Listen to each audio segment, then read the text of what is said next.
নমস্কার, গুরু কৃপাহীকে বলাম। আমি অধ্যাপক ডক্টর শ্রী সুনীল শাস্ত্রী। আজ আমি আপনাদের দশম ভাব অর্থাৎ কর্মভাব, 10th হাউস, এই 10th হাউসে দেবগুরু বৃহস্পতি থাকলে জাতক জাতিকাদের কি প্রভাব হয় সেই সম্পর্কে বিস্তারিত আলোচনা করছি। বিগত কয়েকদিন আগে লগ্ন থেকে নবম ভাব পর্যন্ত আমি বলেছি। আজ আমি আলোচনা করতে চলেছি 10th হাউস অর্থাৎ দশম ভাব। লগ্ন সাপেক্ষে দশম ভাবে জাতক জাতিকাদের দেবগুরু বৃহস্পতি থাকলে কি প্রভাব হয়। এই জাতক বা জাতিকারা উৎকৃষ্ট মানের সৎকর্মের সাথে যুক্ত থাকে। এই জাতক জাতিকারা উৎকৃষ্ট মানের সৎকর্মের সাথে যুক্ত থাকে। কাজের মধ্যে কোনো অলসতা থাকলে সেই কাজ থেকে তারা দূরে সরে যায় এবং সৎ কর্মের সাথে যুক্ত থাকে, সম্মানজনক কাজে যুক্ত থাকে।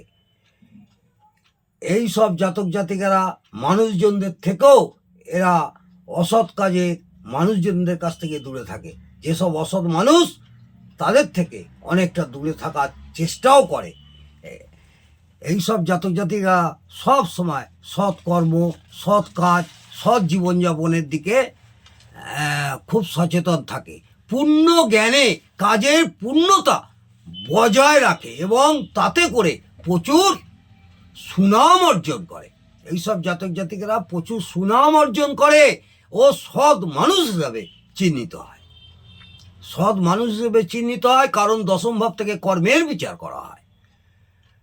দশম ভাব থেকে আমরা কর্মের বিচার করি বা বৃত্তির বিচার করা হয়। তবে এই ব্যাপারে এরা নিজেকে একটু গর্বিত মনে করে, একটু অহংকারবোধ থাকে। এরা ধর্মে মতি থাকে, ধর্মীয় কাজের পেশার সাথে যুক্তও থাকে।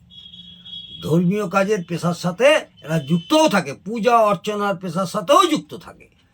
মন্দির মসজিদের যে কোনো পেশাদারি কাজ এবং ধর্মগুরু হিসাবে যুক্ত থাকে। খুব ভালো দর্শন শাস্ত্রের শিক্ষকও হতে পারে। বিশ্ববিদ্যালয়ের অধ্যাপক বা বিদ্যালয়ে শিক্ষকতাও এরা করে।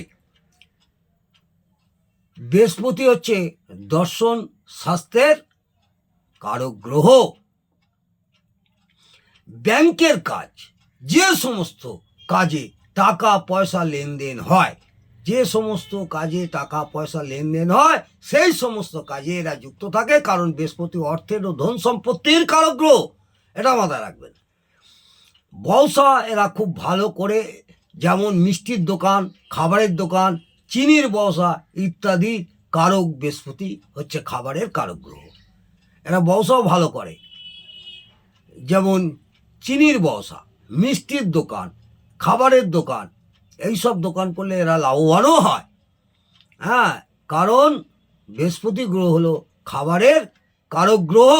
বই খাতার দোকান, পড়াশোনা সংক্রান্ত জিনিসপত্রের দোকান, এগুলির ব্যবসাও খুব ভালো হয় বা উন্নতি করে, কারণ বৃহস্পতি শিক্ষা সংক্রান্ত জিনিসের কারক গ্রহ।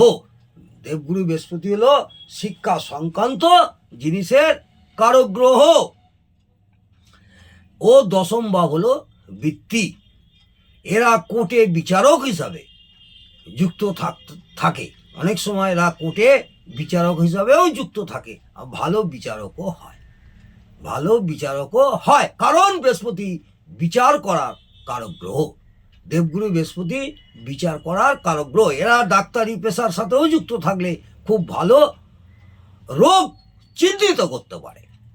এইসব জাতক জাতিকারা যদি ডাক্তার পেশার সঙ্গে যুক্ত থাকে তাহলে এরা ভালো রোগ চিহ্নিত করতে পারে, কারণ বৃহস্পতি ভালো বিচার বিশ্লেষণ করার কারক গ্রহ। এদের খুব ভালো কনসালটেন্সিও করতে পারে। এই কনসালটেন্সির কারক গ্রহ হলো বৃহস্পতি। খুব ভালো উপন্যাস লেখকও হয়। এইসব জাতক জাতিকারা ভালো উপন্যাসও লিখতে সক্ষম হয় বা লেখকও হয়। কর্মক্ষেত্রে এদের খুব একটা বেশি কষ্ট পেতে হয় না।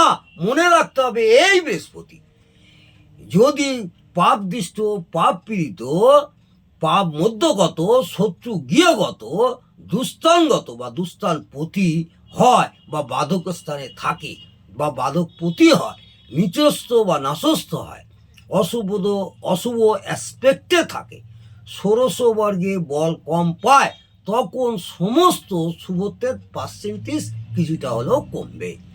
আবার কিছু কিছু ক্ষেত্রে খুব অশুভ হলেও উল্টো ফলও দিতে পারে, অর্থাৎ উপরিউক্ত ফলগুলি কতটা কার্যকর হবে সেটা বৃহস্পতির শুভত্ব ও অশুভত্বের উপরেই নির্ভর করছে। আজ আমি এখানেই সমাপ্ত করলাম। দেবগুরু বৃহস্পতি দশমভাবে থাকলে জাতক জাতিকাদের কী প্রভাব হয়। আগামী দিনে একাদশভাবে অর্থাৎ আয়ভাবে দেবগুরু বৃহস্পতি বসে থাকলে কি হয় সেটা আমি আপনাদের বলবো। আজকে যদি আমার এই ভিডিওটা ভালো লাগে অবশ্যই একটি লাইক করতে ভুলবেন না, এবং যারা আমার চ্যানেলে নতুন তারা সাবস্ক্রাইব করবেন। আগামী দিনে ভালো ভালো ভিডিও পেতে আপনাদের অনেকটাই সুবিধা হবে। নমস্কার, জয় মা তারা, ভালো থাকুন, সুস্থ থাকুন, আনন্দে থাকুন।